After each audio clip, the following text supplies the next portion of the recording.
We're losing some good footage here. All right, 5, 4, 3, 2, 1. And here we go. We are live now from the big house with the Star Spangled podcast with Todd Angilly. Myself, Jay Santagate. I'm in the producer's booth back here.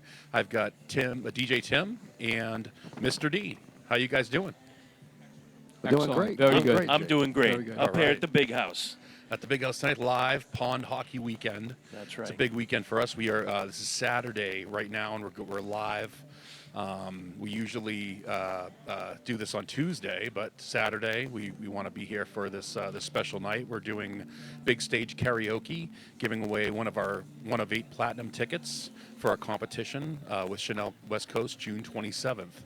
And Todd, you're going to be judging tonight with us. I am. That is after what it was a few months ago. Yeah. It's The fall. only because I love coming up here. The hardest job. That Well, is the hardest job to be a judge for that It competition. really is. People I'm are here. really It is competitive. You know what I mean? Yeah. It's every a one of legit. them. We say karaoke, but it's a legit singing competition. No, a lot of talent And, comes in here at the big yeah. house. So great. We're glad to have you. Thank you. So, Todd, we're going to actually start we started with the first episode. We missed you the last episode, but the first episode, we started kind of how you got started up here in Plymouth, New Hampshire. You wanted to be a teacher. You did a singing competition down in Massachusetts, and you were found by somebody who works at a conservatory, and you applied and you were accepted. Now, to kind of take us from there, you had to work. You're down in Boston now. You're at the conservatory. You have to work and make money and Yeah. And No, the New England Conservatory was great, a real competitive program, but yeah, you need a lot of money to be in the Boston area. So I was working full time. So I actually got a job. This was about 1998. I got a job working at Fenway, and I was doing like the VIP dining, the suites, things like that, and actually providing food to both of the clubhouses too. So you had the home team and then the visiting team as well. So it was a great experience. It's just had to work and keep the money coming in so you could pay the bills. okay, so how did the actual connection with the Red Sox happen? Was it through a third party? Do they hire you directly, or was it? Yeah, no, it was a company that was contracted to do the dining services, so that's what I was doing there, and it was just it was a great experience, and that's kind of how it all came about. So I was studying at the conservatory, and then I was in there early one morning in the kitchen at Fenway, and I was singing, just kind of warming up and going through some stuff, and the gentleman walked through the kitchen, and it just so happened he happened to be the person who books the anthem singers. And so we got to talking, and he asked if I would ever sing the anthem. I said, yeah, absolutely. And it was that innocent. It was that nonchalant. So it was pretty interesting. So I remember it was against the Mariners. It was a rainy day, but I got to sing, and that was the first time that I sang a major sports team in New England. So that was it. You had the one kind of audition in the kitchen, and then you sang the anthem. Yeah, it's funny. I never thought of it like that. Yeah, I guess that was the audition. He walked through. He thought I sounded good. All I'm saying is it must have been an impressive little thing you were singing. Do you remember what you were singing? No, it was definitely some type of opera-esque song or aria You or said something. you were practicing. You Yeah. said you were really Oh, going yeah. after. Well, it's 8:00 in the morning. Nobody's there. I'm thinking I'm all alone. I get a little carried away, so I'm sure I was letting it rip. And it was that innocent. It was that simple. And That's good that you were letting it loose because it was like Yeah. Imagine Yeah. if you did. Imagine if you weren't singing. It's and I don't want to go down a rabbit hole, but I think that's kind of, we've all experienced that and we've seen that. You just don't know. I'd like to think, I tell people, plan ahead or have a direction or something like that. Never even thought, because that was really the start of everything. And I was in Boston to become the next, in my mind or something. I was down there to become the next Pavarotti, and here I am singing, a game at Fenway, and little did I know what was going to be down the road a few years later. excellent. That's awesome. What a great story. So you sang the one game, Yeah. and then was he there at the time? The guy that hired you? Yeah, so it was interesting. So that was that one game, and then the following season, they said to me, "Why don't you keep, because my shift or whatever went through probably the first 3 or 4 innings of the game, and so he said, "Why don't you, whatever you normally would want to wear, why don't you keep it in your locker? And if we have, for some reason, I don't know why, they would have cancellations. People would cancel." Having to be scheduled to be perform the anthem. I could never imagine that. But anyways, so I kept him, so every so often he'd walk through in the morning and say, "I have a cancellation. Can you sing the game?" And yep. And so then it became more regular, and so it became wasn't a job, but okay, I'm singing tonight, and that was it. And then actually, kind of get snowball right here, but it was developed into a couple years, and then actually 9/11 came, and everything kind of shut down. We all remember that, and baseball, professional sports shut down. And when they came back, it was because 9/11 was a Tuesday. I remember that because they came back a week later, and they asked me to sing the God Bless America and the anthem for the first game back after 9/11 at Fenway. So That must have been an experience. it was, and that quickly showed me, I'm the son of a veteran. The song, was always very sacred in my house. We weren't allowed to play around with it and things like that. So, but it quickly showed me that it wasn't about me. You don't go out there and make it. Well, the energy on that day just must have been insane. I can imagine. I mean, everybody's been cooped up forever. Oh, you know what I mean? yeah, And the then energy. getting back to the park for the first time. Right. Yeah. No. The energy was high, but of course emotions were high too. And I'll never forget. His name was Ed Brickley. Was the the PA announcer, and he gave this little introduction and talked about he based 1 week ago our nation was attacked, and as he's giving this little introduction, I can hear him start choking up and starting to cry, and I'm standing there in home plate going, "Come on, stop it!" Harder for you to Yeah, keep a hold of yourself. And what was really wonderful was to hear everybody singing along. You know what I mean? And so it really put it all in perspective. And it was definitely a wild night, a very sacred night, but also an awesome opportunity to just be a very small part of something that was huge. For sure. Oh, unreal. So we're gonna. So how long did the stint with the Red Sox continue? Yeah, so they do it a little different. Like most teams, they'll have a different singer every night or something. They'll have repeat performers. So, but I do probably for the good couple of years, maybe at least a dozen games. And I'm not saying I took it for granted, but it became kind of fluid and all that, and something that was just always fun. But that was pretty much it. I kind of thought that was pretty much where it was going to level off, and I was good to go and enjoying it.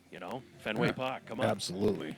Now we're gonna get into. Now you're still cooking through the whole thing too, right? Oh yeah. So was up in the kitchen, and like I said, right about half an hour before, pregame ceremonies, I'd go into the locker room, change into suit and tie I would keep, and then as soon as I was done, back up to the kitchen, and Hopefully there wasn't a lot of burnt bacon. yeah.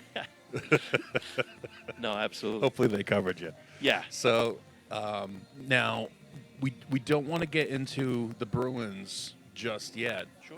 We want to do that. We want to dedicate that to a whole show because you have a story about, just want to foreshadow this. Your story about how you got the Bruins gig is just unreal. Yeah. Even crazier more amazing than this one. Yeah, imagine that. Yeah. So, but I do want to know when did this spawn any other gigs from doing the Red Sox? Did that spawn gigs, college gigs?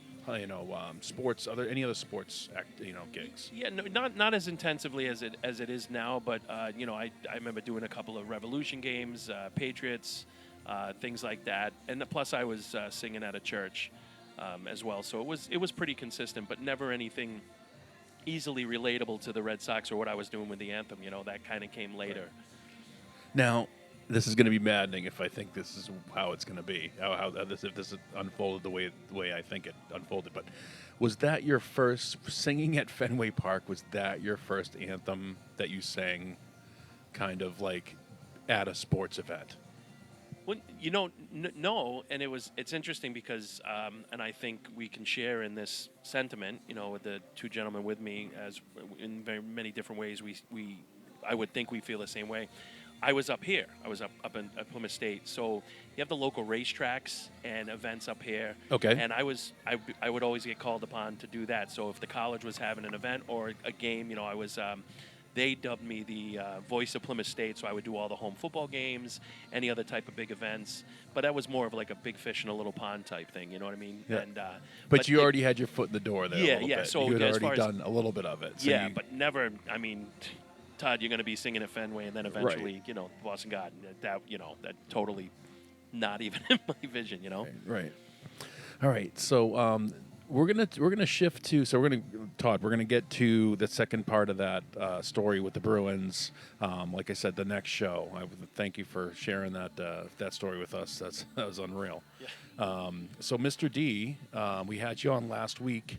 And on the way out, you started telling us some stories. So we kind of wanted to get back to those. But first, when you came in, you gave Tim and I and Todd some stars. Now they look like they're stars from a flag. Yep. Do you want to go over what this is? Well, this star actually started during the Korean War, and it became real popular. But the war ended, and it went by the wayside. But a couple ladies down in Florida, and we grabbed wind of it. We saw one of the stars they had done, and we really got impressed with it. And what it was, you take the canter from the star, from the flag, and you separate that from the rest of the flag, and you do take care of the rest of the flag by burning it the way it should be, and all the scraps.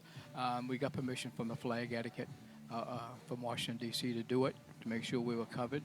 And to date, we got about 1.3 million stars have been passed out. Every soldier that came through Pease got one of them.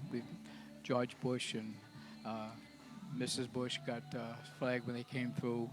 We went to Washington, D.C. They also, with George Bush, and the stars were passed out. So every place we go, everybody was passing out stars. And the reason why I say 1.3 is because they're in a little bag, as you notice, and I was in charge of buying the bags. Right. So Yeah. one guy asked me, he goes, "You're just guessing." And I said, "No, I bought the bags." So he goes, "Oh, okay." But anyways, very popular. We had one of the guys from the Peace Greeters. He was in California, and he walked up to a bunch of Marines that were just sitting around, and he started to reach for his star, and the Marine says, "Wait, troops, come, stand up, get their attention, show your stars." And they took out their stars, and all 6 of them had them inside their wallet. He was so excited.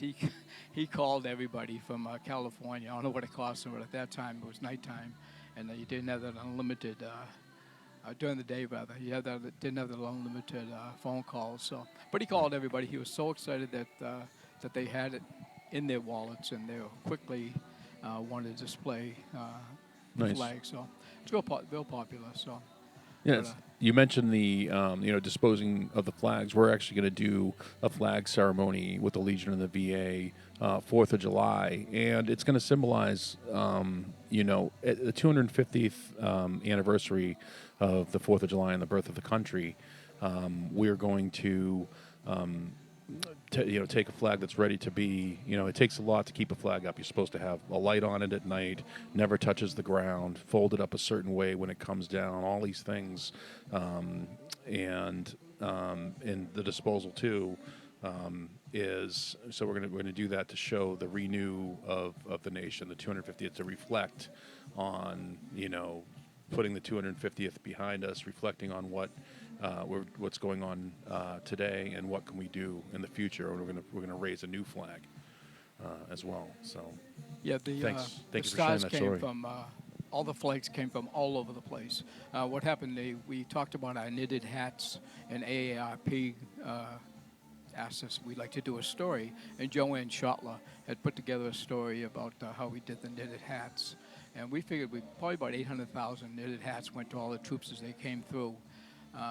So she asked the writer, said, "What else do you guys do besides that?" Of course, she gave him a list, and she mentioned the star. Once she mentioned the star, we were getting flags from everywhere, from everywhere. You know, Just- some you people can't- feel guilty. They don't know how to dispose of them properly. You just go to your local Legion, American Legion, or local VFW, and they'll take the flag, Oh, yeah. fold it up properly, and then from there, it's off your conscience. They'll take care of it from there. Yeah. I think the Boy Scouts do it too, right? Yeah, the Boy Scouts Yeah. do, and the Boy Scouts have a really great way of doing it. They do do it on they June do it in 14th. reverse. They do it in reverse of each of them, the Marines, the Navy, the Army, they all have different ways of doing it. But the Boy Scouts do it in reverse of the colonies, so each stripe gets burnt in the reverse of the colonies coming in, and then the stars at the end. Yeah, Flag Day is huge. June 14th, they burn a lot of flags. So, and that is it's put respectful together way. by the Boys. Respectful way to do it, yes. way. Yeah. But on the back of the star, there's a pro, and what it says: "I am part of our American flag. I have flown over home." Excuse me. I have flown over home and to become tattered and torn. I can just barely read it. Please carry me as a reminder that you are not forgotten. So, Yes. with this on the back and just the people be able to get rid of the flags and only getting rid of the canter part. Like I said, we took care of the rest of the flag, usually with the Boy Scouts. So, All right. I had no idea that all that happened. Appreciate that story, Mr. D. So another story that you told us on the way out was a little bit, kind of put me into a place where soldiers are just like everybody else. Now, you were asked to do some guard duty, or you were volunteering to do some guard duty. I'll let you take it from there. yeah, I didn't do much guard duty, but we had a lot of guys who had gone out and they were short on men to do guard duty. And I already done an 8-hour shift, so they asked me if I would mind, along with other guys, not just me. But I said, sure. I said, as long as I can get a little bit of rest here and there.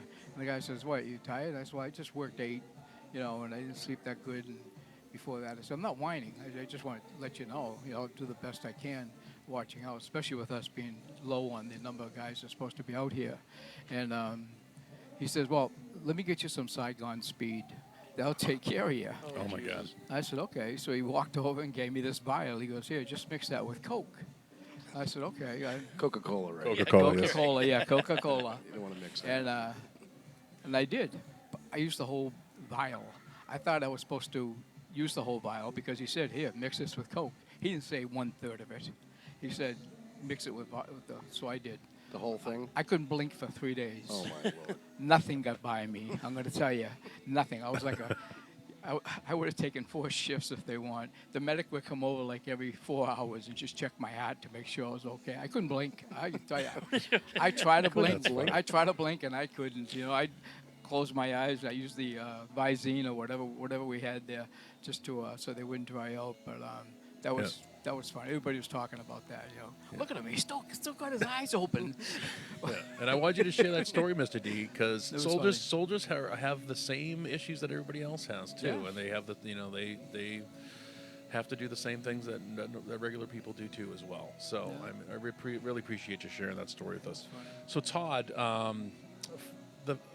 where was the first time you sang the anthem? Like ever?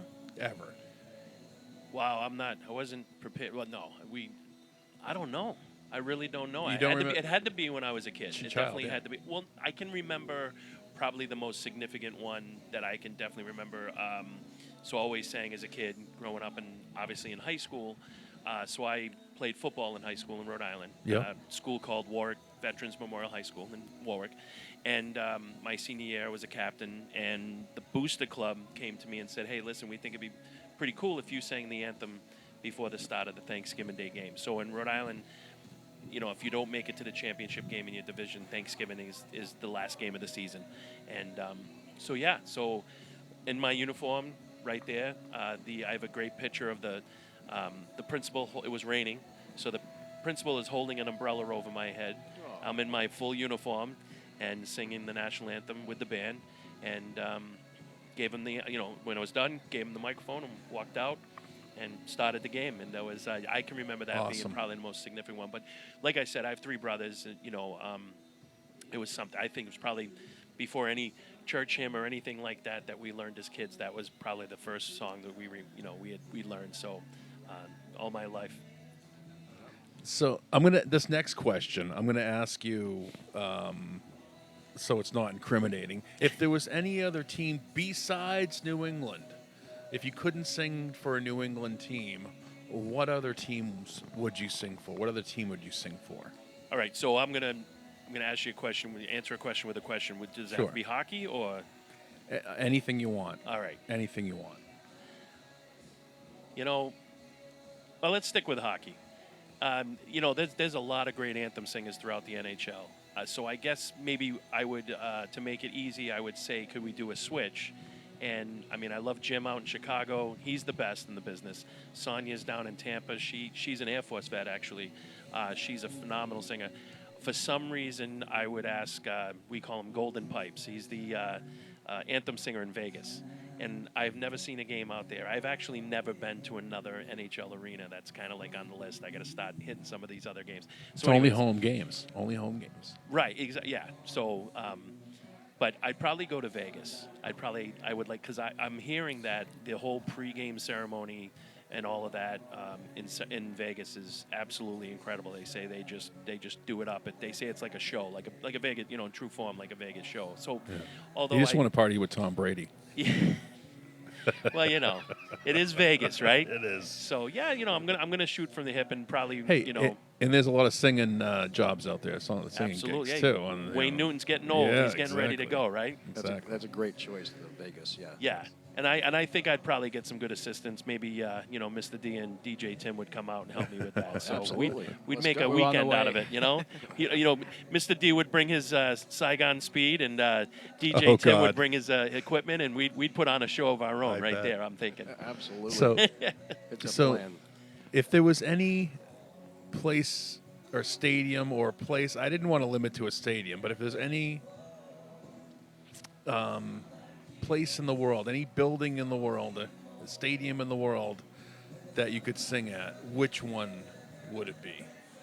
So I'm gonna kind of go in a weird angle here. So I've the last few, you know, maybe 2-3 years, my son is 12, and he just gets Luke.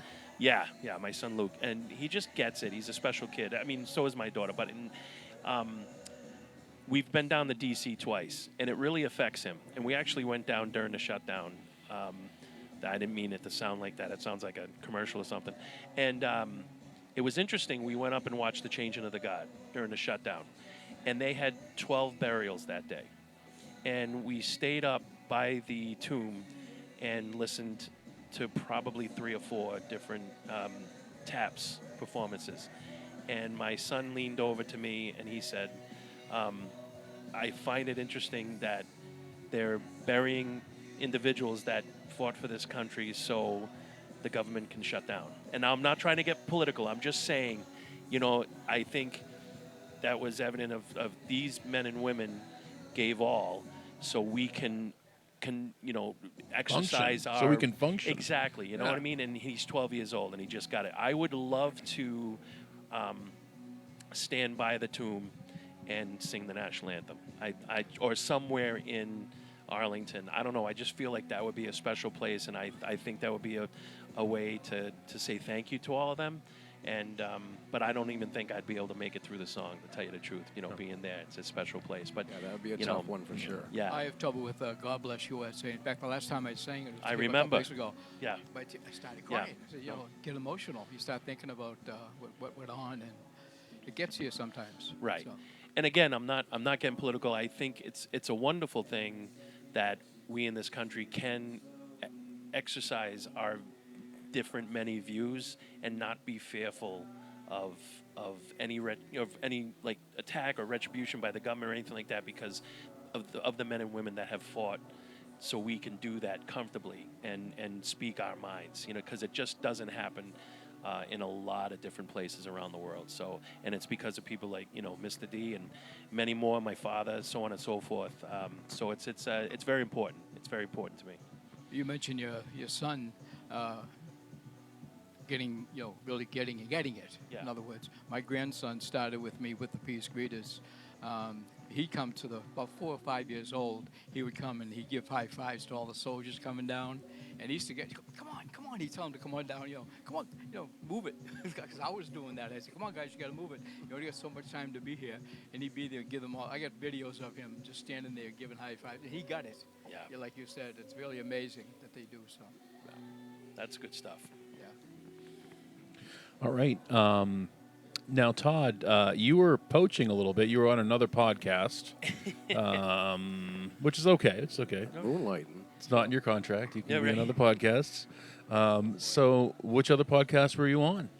So I'm gonna assume that was Kim Carrigan's cast. Was that? Yes. Was that the one? Yeah. I will. So she's a former news personality in the Boston area. She asked me to come on and co-host, but it was a special themed version podcast that was kind of commemorating hockey, what's going on. So we had a couple of guests and we were talking about the Olympics and things like that. So it was a great podcast.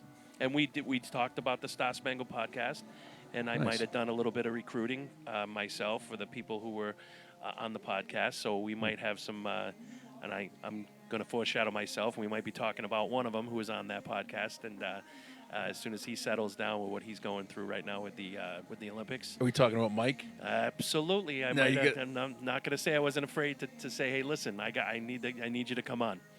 So, tell us about Mike. So we're talking about Mike Eruzione, one of the many, I'm going to say, heroes of the 1980 Olympic hockey team, which I didn't know this. He pointed out in that during that interview on the podcast, America has, and I do like to say we, when we're talking about our sports teams and things Yes. like that, but I'm sorry, I can't skate, so I'm not going to say we here. The United States Olympic hockey team has not won a gold medal in the Olympics since 1980. He pointed that out, and I didn't know that. I think, in a good way. It was unheard of before. It was unheard of because they were college players. Exactly. I back mean, look then. at who they. I mean, you're talking about a team that beat the NHL All Stars that year, Right. The Russians, and here come, like you said, here comes a bunch of college kids to play. Yeah. Which was just very transcendent of what we support and preach in America. That you can do anything, that so on and so forth. But yeah, so it was. We were supposed to lose the war, but the flag was still there. That's it.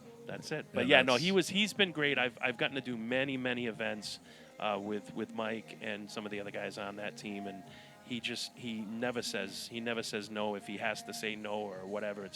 It's usually something pretty important or whatever it is. But great guy right there in Winthrop, Mass, which is right outside of Boston, and that's where he's from. That's where he resides, and a BU guy. He told a great story about how he got to BU and so on and so forth. So. Yeah. Now, Mr. D, did you had some? You worked at Shaw's, and you ran into Mike every once in a while down there. Yeah, I introduced myself to him and talked to him for a couple minutes. Nice, very nice actually, and I thanked him for what he had done for the country at that time.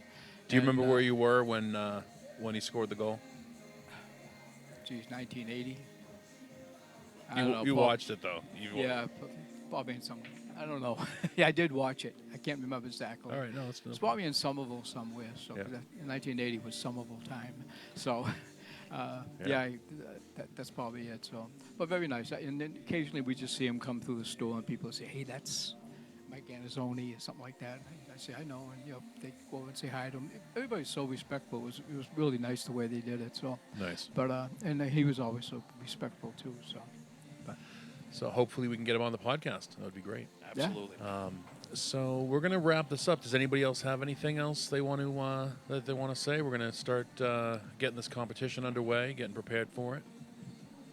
Pond hockey weekend this weekend. It's going to Yeah. be amazing. We have a lot of hockey players, and they're starting to come in. Yes. Yeah. Last night it's Friday, Saturday, and Sunday. Last night was Friday, and this place was just off the wall, slammed. And I think we got a full moon tonight in the karaoke contest. Everything's lining up perfectly. Yeah. It's going to be a great night. And Todd's going to be here. I couldn't believe the music last night. We had all ages. We Mr. had D. every '80s hair band song you could ever Oh, all right, think all of. right. You had I like that. you had Stevie Nicks. He had some Stevie Nicks songs. Just unreal amount of just different genres Talent. last It was night. Talent, too, amazing yeah. talent for sure. Can't wait for tonight. Be Yeah, interesting. Good. I had an event last night down, South Shore, so I wanted to come up last night. But my son and I drove up through Meredith, and just to see all that on Winnipesaukee, all of that, it just, Yeah, they spend forever grooming those rinks, and there's a ton of them. It's not just like one rink and they're It's going like to a play. dozen or It's- something yeah, at least. It's And, an undertaking. Yeah, I'm going to jump in here real quick and just say, listen, the big house up here in Laconia, if you haven't been, you got to get up here. I mean, winter, summer, spring, I mean, they're rocking all year round. And I want to say thank you to Jay and to DJ Tim here that just keep the place hopping. I had such a great time the last time I was here, and I've been itching to get back up, and it's going to be hard to not sing along tonight. But thank you guys, and the Star Spangled Podcast, thanks for hosting this, and we're going to have a lot of great episodes coming up, and it's been a Without a lot of doubt. fun. You're Thank welcome, you so Todd. much. Thank Thank you, you as Todd. well. Appreciate Thank you it. so much. No, you. it's good stuff. Thank you. All right. All right, signing off from Where's Beach. We'll right. talk to you later. Peace Take out. care.